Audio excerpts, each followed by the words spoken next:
début de ces rassemblements, on n'était pas très nombreux, on était tout au plus quelques dizaines. Semaine après semaine, on est de plus en plus nombreux et les Français ouvrent les yeux. Aujourd'hui, plus de la moitié des Français est pour la fin du couvre-feu. Nous sommes désormais majoritaires dans le pays.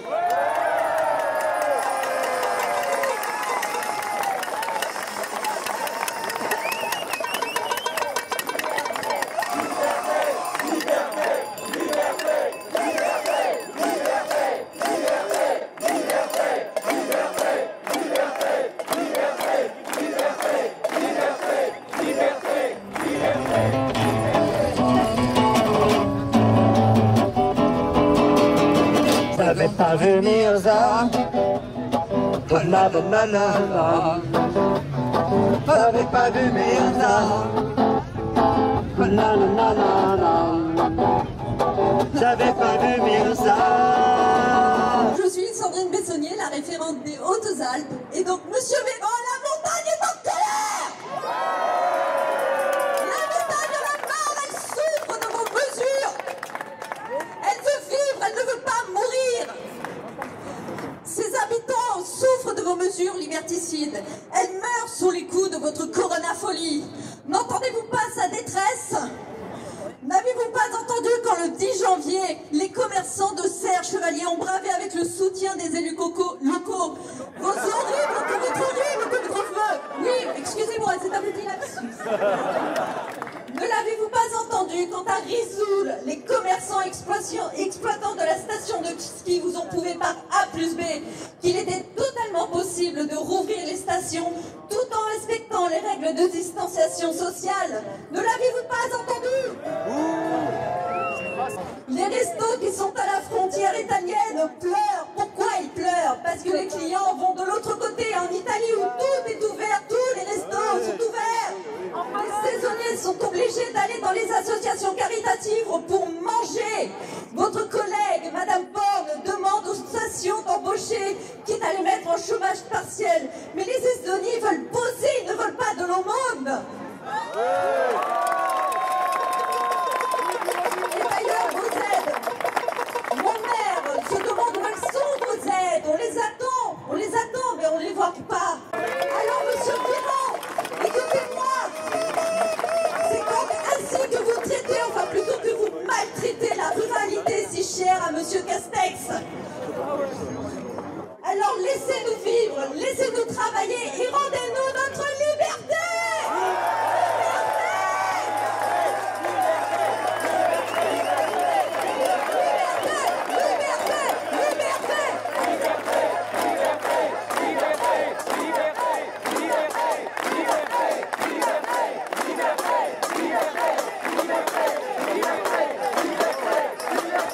Ah, très drôle là, le corona. Ouais, c'est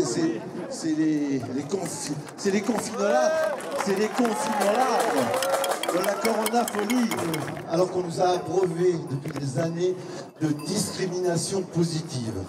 On en a jusqu'à la gueule, si vous pardonnez l'expression, de discrimination positive sans arrêt. Et là, c'est une discrimination qui n'est pas positive, elle est totalement négative, une vraie discrimination. Il y aura ceux qui ont le passeport et puis ceux qui ne l'ont pas. Et ceux qui ne l'ont pas, ce sera des citoyens de 3e ou 4e zone qui auront des droits extrêmement réduits et limités. C'est une véritable catastrophe, une véritable horreur sur le plan de la démocratie et de nos libertés. On a vu pendant le début de cette pandémie, les médecins généralistes avaient été bafoués dans leur activité, ils ont été empêchés de traiter. Pourtant, un médecin s'appelle un médecin traitant. C'est intéressant, traitant. Et là, le médecin traitant, on lui demande de rien traiter. D'attendre le vaccin, de ne pas faire de prévention, de ne pas faire de traitement, alors qu'il y en a qui existent, on le sait maintenant et de plus en plus. Donc on leur demande de rien faire de tout ça, et puis d'attendre la vaccination, et puis on va peut-être les brancher pour qu'ils vaccinent. Eh bien les vaccins et les médecins, ils sont plus chauds pour vacciner. Vous avez entendu les derniers chiffres, hier j'ai entendu moins de la moitié des médecins ont commandé des doses pour vacciner dans les cabinets. Et ça me paraît une très bonne chose. En dehors des gens très à risque, effectivement des personnes âgées. Et sinon, voilà. D'accord? Donc les choses, les masses commencent à tomber et je pense que le pouvoir est de plus en plus aux abois. Tous les samedis à 15h, c'est la 6e fois que nous le faisons. Et nous pouvons être fiers. Bravo à vous. Bravo à vous tous.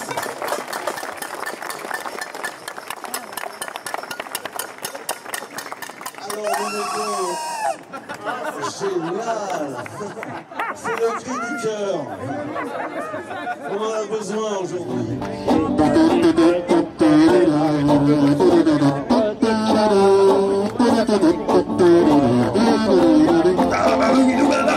Je m'appelle Olivier Pitoni, je suis le référent des Hauts-de-Seine. Sincèrement, je ne pensais jamais faire de la politique. Mais j'ai un petit défaut, j'ai un peu de mémoire. Monsieur Michel Rocard qui déclarait dans Ouest France, l'Europe, ce sont les 3 clés de l'avenir. La monnaie unique, ce sera moins de chômeurs et plus de prospérité. La politique étrangère commune, ce sera moins d'impuissance et plus de sécurité. Et la citoyenneté, ce sera plus de démocratie. La prospérité, je la cherche. La démocratie, je la cherche. Moins de chômeurs, c'est pas évident. En 2019, la pauvreté était à 9,3 millions de personnes, avec une augmentation de 14,8% par rapport à l'année précédente. Aujourd'hui, en 2021, la pauvreté est passée à 21 millions de personnes, soit plus de 20%. Alors, elle est où la prospérité avec l'Union européenne? Je la cherche, je ne la vois pas, je suis désolé. Bien évidemment, nous avons connu une crise sanitaire. Je vous rappelle ce que disait Agnès Buzyn.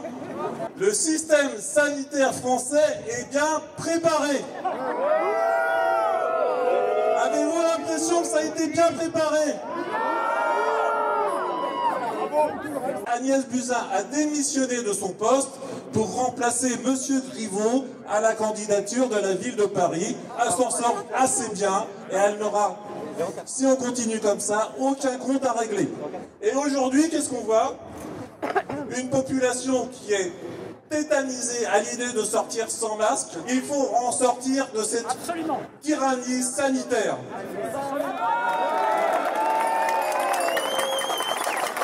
Seule une résistance comme vous permettra de s'opposer à ce passeport vaccinal. Résistance, résistance, résistance, résistance, résistance, résistance, résistance, résistance, résistance, résistance, résistance, résistance.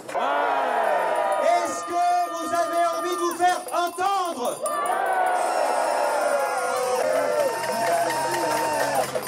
Ça fait 16 semaines que M. Véran entend depuis ses fenêtres. Ah, je pense, un petit peu peur au fur et à mesure des semaines où il voit la foule qui grandit. Et ça fait 16 semaines qu'on a un seul mot d'ordre, le fait d'être présent dans l'espace public, de revendiquer notre liberté, mais aussi de lui en dire que contrairement à ceux qui voudraient nous faire faire et nous faire dire, nous ne céderons pas. Nous n'aurons pas peur. Nous lui disons d'ailleurs maintenant, on n'a pas peur. On n'a pas peur. On n'a pas peur. On n'a pas peur. On n'a pas peur. On n'a pas peur. On n'a pas peur. Ça fait du bien, hein? Ouais. Ça fait du bien d'être comme ça, dehors, entre nous. Je vois monsieur qui a liberté, liberté chérie. Et de l'autre côté, qu'est-ce que vous avez? Non, verso. Plutôt mourir que vivre à genoux. Je pense qu'on peut le féliciter pour cette pancarte.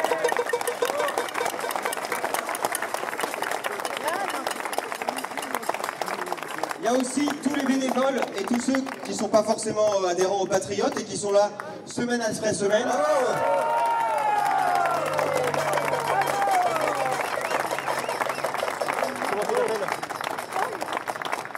Il s'appelle Paul. Qu'est-ce qu'il y a écrit sur ta pancarte? Rendez-moi ma liberté d'enfant. On peut l'applaudir.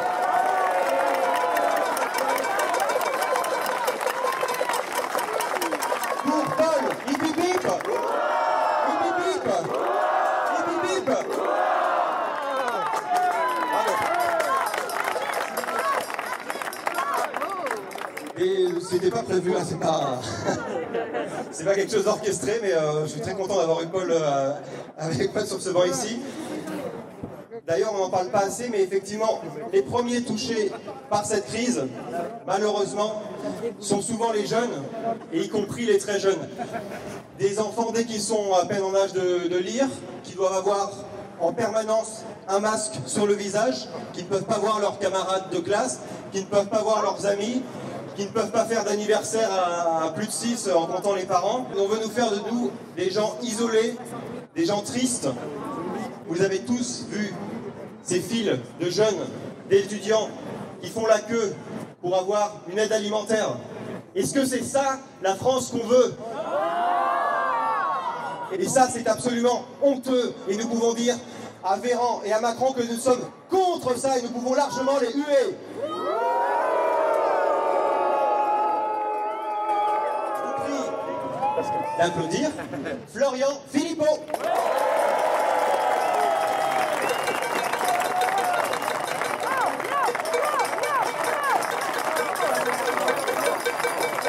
Nous sommes les défenseurs de la liberté depuis effectivement 16 semaines d'affilée face à la tyrannie.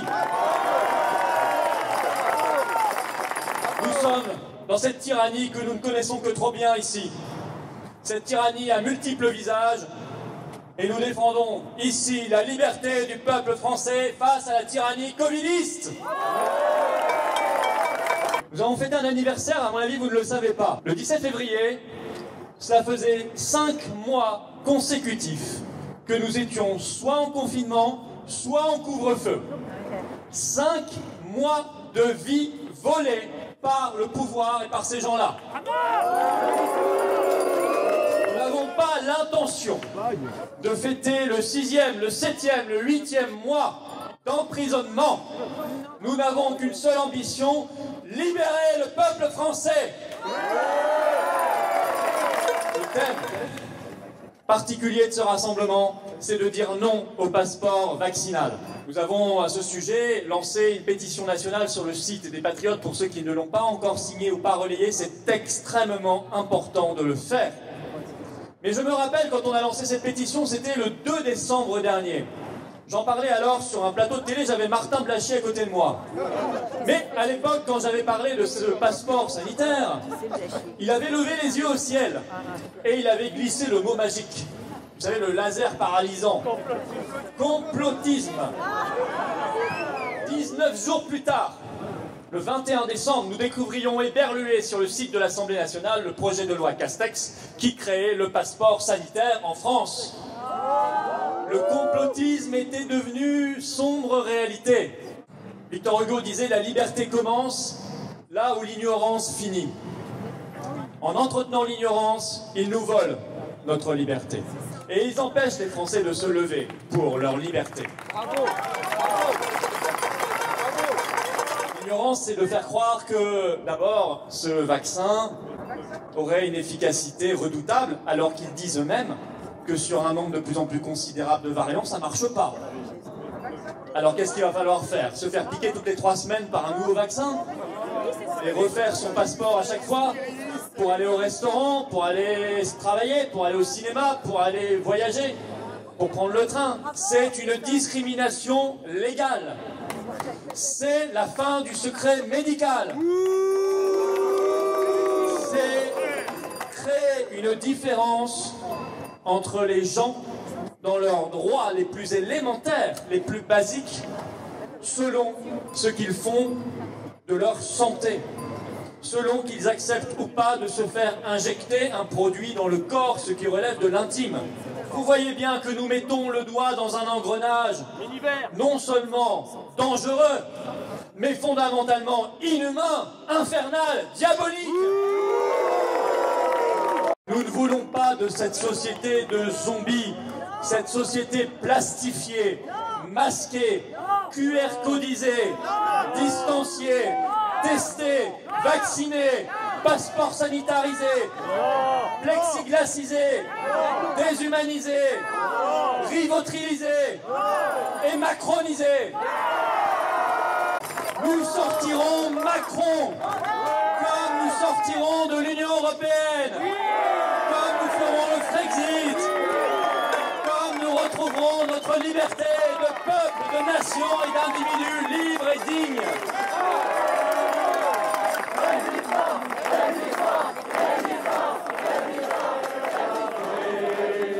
Contre nous de la tyrannie, les pandas sanglants élevés, les pandas sanglants élevés, entendez-vous?